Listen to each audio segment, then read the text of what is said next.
Hello students, welcome back. Today we are going to study a new chapter, Glimpses of India. And in this chapter we will learn the first part, A Baker from Goa, written by Lucio Rodriguez.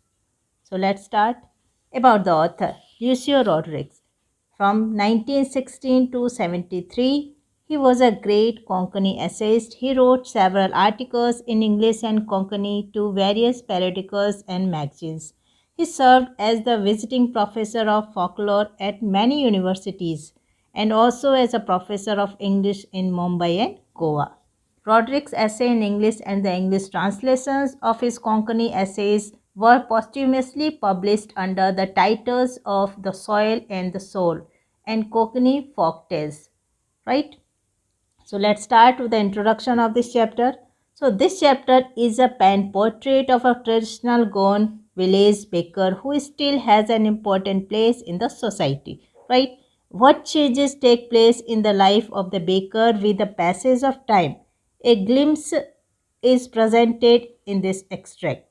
The theme of the story, the writer presents a pen portrait of a traditional Goan village baker who still has an important place in its society. Elders still think fondly of the famous Portuguese loaves of bread. The family tradition is still carried on even today by the new generation of baker or pets in Goa. Even today, marriage gifts are meaningless without the sweet bread or the bowl, just as a party or feast loses its charm without Goan bread. Understood? So let's start to the chapter before you read. So this is a pen portrait of a traditional Goan village baker who still has an important place in its society. So Goa is the place which has the varied culture of French, English and Portuguese. So here in this lesson there is the description of a village baker who reminds us of the old Portuguese days, right? So this lesson begins with how narrators elders often recall the time when Goa was under the rule of the Portuguese, and they talk how the importance of baker is still maintained in their villages even after the Portuguese have left.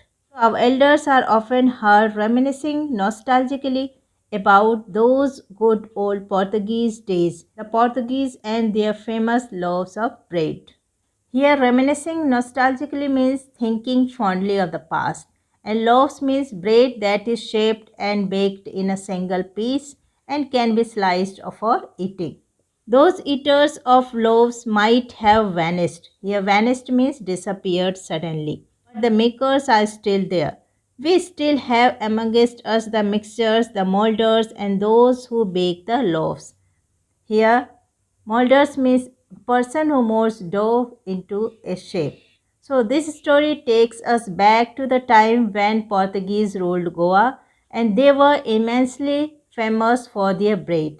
The narrator often finds his elders thinking about those good old days and telling them that the famous breads date back to the time when Portuguese ruled over Goa. Those age-old time-tested furnaces still exist. The fire in the furnaces has not yet been extinguished. Furnaces means an enclosed structure in which materials can be heated to a very high temperature, and extinguished means cause a fire to cease to burn. They ponder over the past and tell them that though the Portuguese have left Goa, but the bakers of bread still exist. If not the original ones, their legacy is being continued by their son.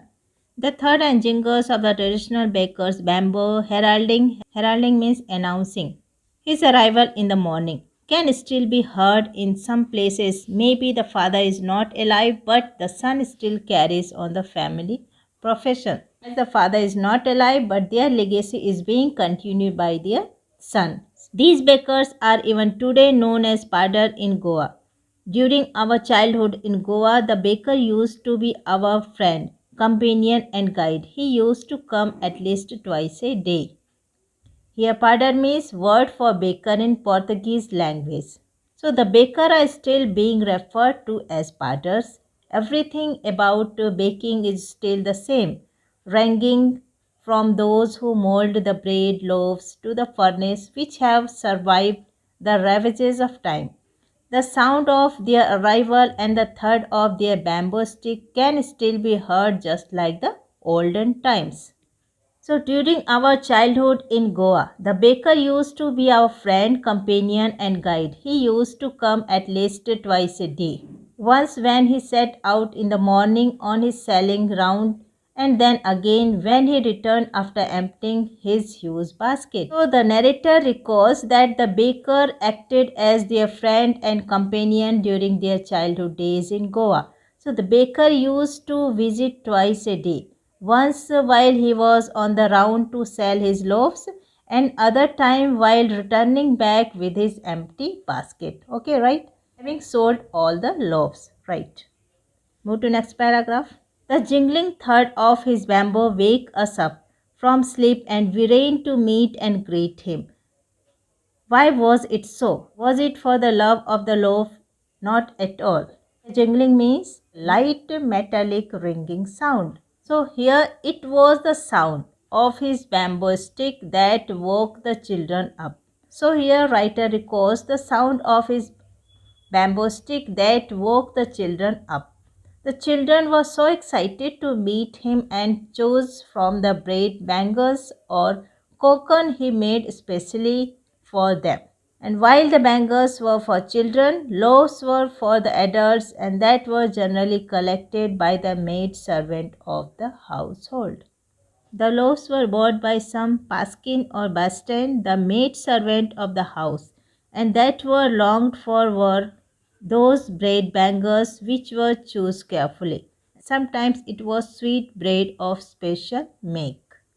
So here children were so excited to meet him and choose from the bread bangers or the coconut he made especially for them. And while the bangers were for children, the loaves were for the adults that were generally collected by the maid servant of the household. Here coconut means that literally translate to bangle in the Konkani, and it is a distinctive ringed shaped bread that is popular all over Goa, right? The baker made his musical entry on the scene with a jhang jhang sound of his specially made bamboo staff. One hand supported the basket on his head and the other banged the bamboo on the ground. So here the baker comes with a jhang jhang sound, a sound of his bamboo staff. Here staff means stick. So when the baker came, he often made a musical entry with his bamboo stick. His one hand supported the basket on his head while the other banged the bamboo on the ground. He would greet the lady of the house with good morning and then place his basket on the vertical bamboo. We kids who would be pushed aside with a mild rebuke, and the love would be delivered to the servant. But we would not give up. We would climb a bench or the parapet and peep into the basket. Somehow I can still recall the typical fragrance of those loaves. A rebuke means an expression of disapproval, a scolding, and fragrance, a pleasant sweet smell. And parapet means railing, a low protective wall. And bangles here refers to the braid in the shape of a bangle called kokan. The baker would go house to house and greet the ladies before handing them over the loaves. The parents would scold the children and make them stand aside, but as eager as they were, they would climb a bench or the wall to peep into the basket because they were attracted towards the sweet fragrance of the loaves. So the children surrounds him to look into the basket what varieties of eatable he carries, and also they were attracted to the sweet smell of the loaves. Move to next paragraph. Loaves for the elders and the bangers for the children. Then we did not even care to brush our teeth or wash our mouth properly, and why should we? Who would take the trouble of plucking the mango leaf for the toothbrush, and why was it necessary at all? The tiger never brushed his teeth. Hot tea could wash and clean up everything so nicely after all. So very good lines here written by the writer. Tiger never brushed his teeth. So the children were very eager to peep into the basket because the varieties of eatable that the baker carries. So they did not even bother to brush their teeth before having those bread bangers because it seemed unnecessary effort for them to pluck mango leaves from the branches to use them for brushing the teeth, right? And they considered brushing unnecessary because the hot tea could effortlessly wash their mouth, and they thought that animals like the tiger never brushed their teeth. Understood, right? Marriage gifts are meaningless without the sweet bread known as bol. Just as a party or a feast loses its charm without bread. Not even can be said to show how important a baker can be for a village. The lady of the house must prepare sandwiches on the occasion of her daughter's engagement. Feast means here large meal. So here bread is an important part of the Goan culture and it is evident from its presence at every important occasion. And from sweet bread at marriages to sandwich at the engagement parties. Here, as we had read this paragraph, we came to know that bakers are so importantly intertwined with the social custom with the Goan people and that their presence is inevitable. Marriage gifts are meaningless without the sweet bread called bol, and cakes and bolinghas are a must for festival. No enough can be said to show how important a baker can be for a village.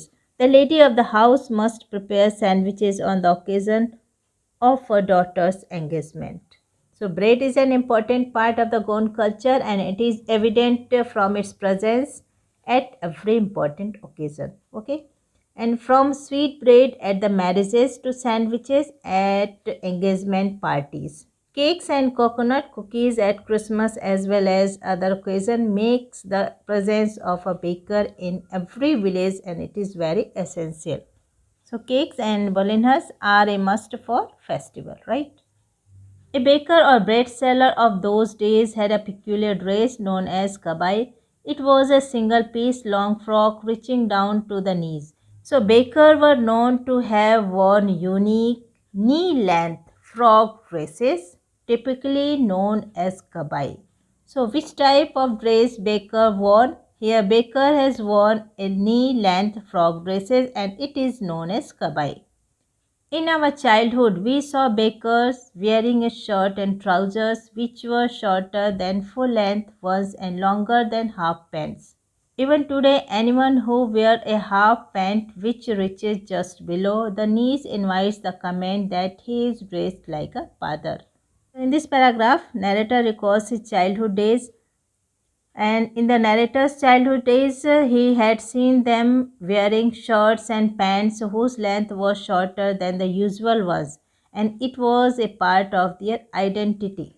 Even today, anyone who wears a half pant with the breeches just below the knees invites the comment that is dressed like a father.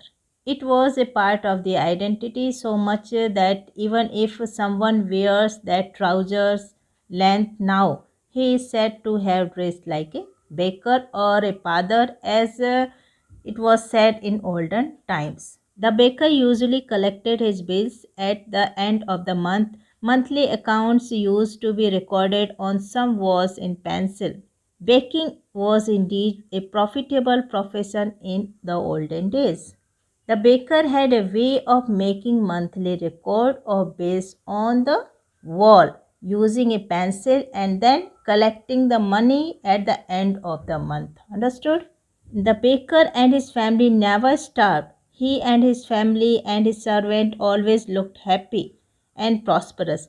Their plump physique was an open testimony to this.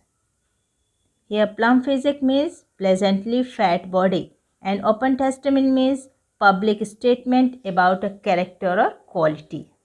So, baking has always been a profitable profession, and baker's family and workers have always been happy and joyous. The baker was usually fat, which was proof that he had a lot to eat, and hence was a proof of his richness, right?